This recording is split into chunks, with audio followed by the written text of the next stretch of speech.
اعوذ باللہ من الشیطان الرجیم بسم اللہ الرحمن الرحیم۔ ویورز السلام علیکم۔ ویورز میں ہوں آپ کا میزبان سید احمد سمیع اور آپ دیکھ رہے ہیں سید احمد سمیع یوٹیوب چینل راولپنڈی اسلام آباد سے۔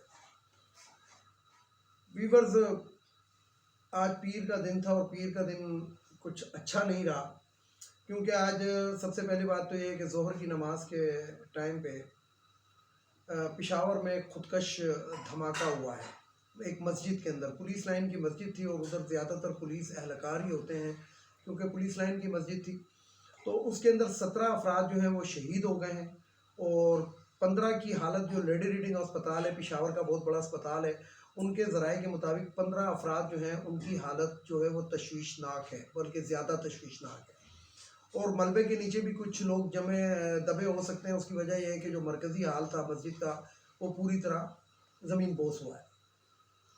تو اللہ تعالیٰ ان تمام کے درجات بلند فرمائے، اور میں یہ کہوں گا کہ یہ بہت بڑی ایک بزدلانہ کارروائی ہے، اور بزدلانہ کارروائی اس لیے ہے کہ آپ دیکھیں یہ مسلمان کا کام تو ہو نہیں سکتا۔ مسلمان کا کام اس لیے نہیں ہو سکتا کہ جون سے مرضی فقہ سے جس مرضی کسی فرقے سے سمجھ لیں یا فقہ سے سمجھ لیں تعلق ہو مسلمان کا، تو وہ مسلمان کے اوپر حملہ مسجد کے اندر نہیں کر سکتا۔ یعنی کہ مسجد اللہ کا گھر کہلاتا ہے، اور اللہ کے گھر میں اگر مسلمانوں کے نماز جو ہے وہ جنت کی کنجی ہے، اور جو مسجد ہے وہ اللہ کا گھر ہے، تو جو شخص جنت کی کنجی حاصل کرنے کے لیے مسجد میں داخل ہوا ہے اور اس کو اگر شہید کیا گیا ہے تو وہ مسلمان میرے کاغذوں میں وہ نہیں ہو سکتا، اور میرا خیال ہے وہ مسلمان ہونا بھی نہیں چاہیے۔ تو بات یہ ہے گی، لیکن یہاں پہ ایک لمحہ فکر ایک اور ہے، وہ یہ ہے گی کہ یہ آخر جو بم دھماکے ہیں اور خاص طور پہ مسجدوں کے اندر ہوتے ہیں، یا جس کے اندر پولیس اہلکار یا ہمارے فوجی جوان نشانہ بنائے جاتے ہیں زیادہ تر، یا فوجیوں کے بچے، ثانیہ آپ کو یاد ہوگا اے پی ایس کا، اس میں تقریباً 80% جو تھے وہ بچے جو تھے وہ فوجیوں کے تھے۔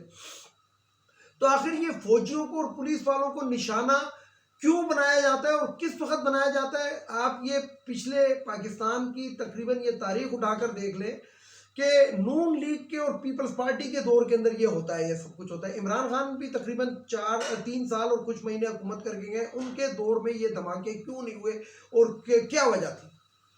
تو یہ ایک لمحہ فکر ہے، کیونکہ شہباز شریف یا نون لیگ کا جہاں تک تعلق ہے، تو نون لیگ کے تعلق کے حکومت کے اندر تو آپ یہ دیکھیں کہ ہر طرح کا ریکارڈ جل جاتا ہے، بڑے بڑے سرکاری محکموں میں آگ لگ جاتی ہے، موٹر وے کا ریکارڈ جل گیا، فلانا جل گیا، یعنی کہ یہ بھی ایک دہشت گردی ہے، ریاستی دہشت گردی جس کو کہتے ہیں۔ اور ریسنٹلی قومی اسمبلی کی بلڈنگ کے اندر شارٹ سرکٹ ہو گیا تھا، جس کی وجہ سے اس کو 3 دن کے لیے بند کرنا پڑا تھا۔ تو وہ شارٹ سرکٹ کیوں ہوا تھا؟ کہ توشہ خانہ کا ریکارڈ جو ہے وہ ختم کر دیا جائے، اور نہ رہے گا بانس اور نہ بجے گی بانسری، کیونکہ عدالت نے طلب کر لیا تھا۔ تو بات یہ ہے گی کہ جہاں پہ بھی آپ دیکھ لیں دہشت گردی کا تعلق، ارشد شریف کا قتل دیکھ لیں، اسی طریقے سے پرویز مشرف کے اوپر حملہ دیکھ لیں، بے نظیر کا قتل دیکھ لیں، اور بے نظیر کے قتل کے اندر میں اپنے ویلاگ کے اندر کہہ چکا ہوں کہ اگر اس کی پراپر طریقے سے اگر انویسٹیگیشن کی جائے، یعنی کہ جسے کہتے ہیں کہ ایسے طریقے سے کہ کوئی میکنزم بنا کے، تو یقین جانے کہ اس کے کھرے بھی جا کے شہباز شریف اور نواز شریف کے اس میں نکلیں گے۔ یہ میں آپ کو بالکل حقیقت بتا۔ ثانیہ ماڈل ٹاؤن دیکھیں نا، وہ بھی ایک دینی اجتماع تھا جس کے اوپر یہ حملہ کیا گیا، اور اس کے اندر خواتین کے چہروں پہ گولیاں ماری گئیں، حاملہ خواتین کو قتل کیا گیا۔ تو مقصد یہ کہ یہ ایک چیز آپ دیکھیں، پھر دیکھیں کہ امام بارگاہوں پہ کتنے حملے ہوئے۔ امام بارگاہ بھی بیسیکلی مقدس جگہ ہے ہم تمام مسلمانوں کے لیے، صرف اہل تشیع کے لیے نہیں، تمام مسلمانوں کے لیے جو امام بارگاہ یہ بھی ایک مقدس جگہ ہے۔ ادھر امام بارگاہ کے اندر بھی اللہ رسول کا نام لیا جاتا ہے، ان کے رسول پاک صلی اللہ علیہ وسلم کے نواسوں کا نام لیا جاتا ہے، ان کو یاد کیا جاتا ہے۔ تو بات یہ ہے کہ یہ جو مذہبی جنونی خاص طور پہ، اچھا پھر ایک اور بھی بات آپ کو بتا دوں، آپ کو یاد ہوگا کہ سلیمان تاثیر کو بھی قتل کیا گیا۔ کس نے قتل کیا؟ ایک مذہبی جنونی نے، اس کو بعد میں پھانسی ہوئی اور اس کو لوگوں نے کیا کچھ بنا لیا، لیکن بیسیکلی وہ بھی دہشت گردی تھی جس نے سلیمان تاثیر کو مارا تھا یا قتل کیا تھا وہ اس نے کوئی اچھا کام نہیں کیا تھا، کوئی دین کی خدمت نہیں کی تھی، بلکہ دنیا کے اندر دین کو دہشت گرد کر کے روشناس کرانے کی اس شخص نے کوشش کی تھی۔ جتنی مذمت کی جائے ان تمام کی کم ہے۔ اور یہ یاد رکھیں کہ جس ٹائم سلیمان تاثیر کو قتل کیا گیا اس وقت وزیر اعلیٰ شہباز شریف تھا، اور شہباز شریف نے ہی پولیس اسکواڈ کے اندر اس بندے کو شامل کیا تھا۔ اس سے زیادہ بات میں آپ کو نہیں کہنا چاہتا۔ اب دوسری طرف آتے ہیں۔ بہرحال ہم تہہ دل سے ان لوگوں کی فیملیوں کو کے ساتھ ہیں، اور ہم دعا گو ہیں کہ اللہ تعالیٰ ان کے درجات بلند کرے اور لواحقین کو صبر جمیل عطا فرمائے۔ اب آتے ہیں ذرا فواد چودھری کی جانب۔ فواد چودھری کو آج صبح 8 بجے عدالت میں پیش کرنا تھا، لیکن وہ نہیں کیا گیا، اور یہ بہانے کر کرا کے یہ تقریباً 3 بجے کے بعد ان کو پیش کیا گیا، اور 3 بجے کے بعد جو تھا جج صاحب نے فیصلہ سنایا، معزز جج صاحب نے۔ یہ وہی جج صاحب ہیں کہ جنہوں نے 2 دن کا جوڈیشل ریمانڈ بھی دے دیا تھا، جو کہ غیر آئینی، غیر قانونی، الیکشن کمیشن کو منشی کہہ دینا، الیکشن کمشنر کو، یہ کوئی توہین نہیں ہے۔ 22 کروڑ عوام کی جو توہین ہو رہی ہے، جن کے قومی اسمبلی کے ممبران کا راتوں رات استعفیٰ الیکشن کمشنر تسلیم کرتا ہے، جو لوگ ووٹ ڈالتے ہیں ان کے ووٹوں کے اوپر صحیح کر کے گنتی نہیں کرواتا، جو اس کا کام ہے وہ نہیں کرتا، تو اس کو منشی کہنا اس کی توہین نہیں، بلکہ 22 کروڑ عوام کی توہین یہ شخص بیٹھا ہوا کر رہا ہے، اس کو منشی کہنے کے اوپر جو فواد چودھری پہ جو قہر ٹوٹ رہا تھا۔ تو بہرحال وہ جو جج صاحب ہیں، کیونکہ زیادتی کی بھی ایک حد ہوتی ہے، 2 دفعہ وہ زیادتی کر چکے تھے، تیسری دفعہ کچھ کر نہیں سکتے تھے، تو جوڈیشل ریمانڈ پہ بھیج دیا اور پولیس کی استدعا مسترد کر دی۔ لیکن یہ میں آپ کو بتا دوں، یہ ٹوپی ڈرامہ ہے، یہ پھر کوئی نہ کوئی ایک نئی درخواست آئے گی، کوئی نہ کوئی ایک اور ہوگا، اور یہ دوبارہ سے یہ چیز ہوگی۔ اگر کیونکہ کسی کے اشارے کا انتظار ہے، آج وہ اشارہ اس لیے نہیں ہو سکا ہوگا کہ پشاور میں دھماکہ ہو گیا، تو اگر کسی نے اشارہ کیا، کسی نے ڈوری ہلائی، کسی نے جج صاحب کا پٹا ہلایا، تو ہو سکتا ہے کہ جج صاحب جو ہے وہ دوبارہ یہ پولیس کے ریمانڈ پر دے دیں، تو کوئی اس میں بعید نہیں ہے۔ لیکن انسانیت سوچ ظلم یہ ہے کہ 2 دن کا پولیس کا جسمانی ریمانڈ جو پولیس کے حوالے کیا تھا، 2 دن سے فواد چودھری کو سونے نہیں دیا گیا، اور ان کو سڑکوں پہ گھمایا پھرایا گیا۔ یہ ٹارچر کی ایک نئی قسم ہے۔ تو بہرحال ظالم جو ہوتا ہے اس کی اللہ تعالیٰ رسی دراز تو کرتا ہے، لیکن ایک وقت کٹنے میں بھی آتی ہے۔ اب ذرا سی بات کرتے ہیں جناب کل پیٹرول پمپ کی۔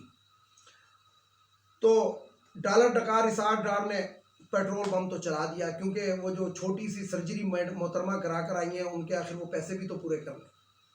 پاکستان کی حالت اس ٹائم خراب نہیں، خراب ترین نہیں، بلکہ میں آپ کو بتا نہیں سکتا کہ خوفناک ترین ہو چکی ہے۔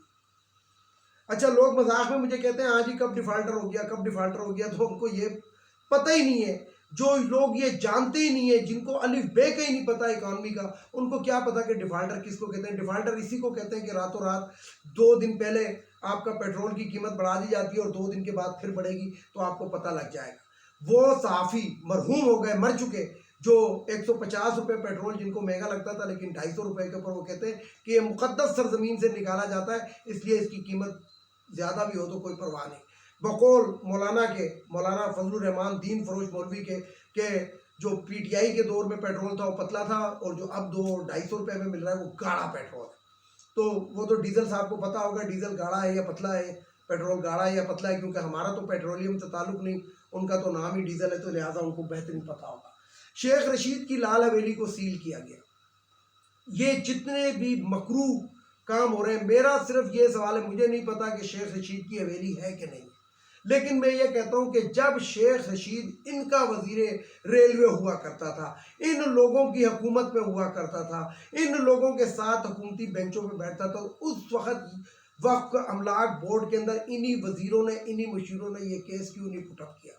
اب جب شیخ رشید آپ کے خلاف ہے تو آپ جناب میان سے تلواریں نکال کے اس کے گھر کو سیل کر رہے ہیں، تو یہ میرا خیال ہے کوئی انسانیت نہیں ہے، اور عدالتوں کو اس چیز پہ دے گا۔ عدالت نے کیا کیا ہے، راولپنڈی بینچ نے 15 دن کے بعد سنائی ہوگی۔ 15 دن مجھے بتائیں کہ اگر کسی کی دکان کو تالا لگ گیا ہے تو یہ 15 دن کیا اس کے گھر میں روٹی روزی آپ بھیجیں گے؟ تو یہ ایک نئی کہانیاں ہیں، ہماری عدالتوں کے نئے طریقے ہیں، ہماری عدالتوں کے نئے ہمارے ججز ہیں، اور ہمارے ججز جو ہیں وہ کھاپا ٹاپا ملے تو فیصلہ اسی دن ہوتا ہے، نہیں تو نہیں ہوتا۔ مریم نواز کو ایک دن میں 3 بینچ بنتے ہیں پاسپورٹ کے لیے۔ حمزہ شہباز کو تہخانے کے اندر بیل ملتی ہے۔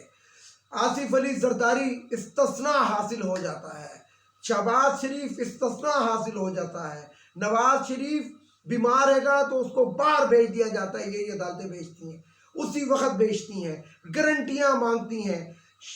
اگر پرویز الہی اسمبلی کے لیے جاتا ہے تو اس سے وہ مانگی جاتی ہے، گارنٹی مانگی جاتی ہے کہ آپ اسمبلی توڑیں گے تو نہیں۔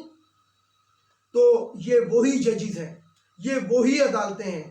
پھر میں یہی بات کروں گا کہ عدالتیں بھی کافی حد تک جتنا وہ ساتھ دے سکتی ہیں دے دیتی ہیں، اور دے رہی ہیں۔ اور کن کا دے رہی ہیں؟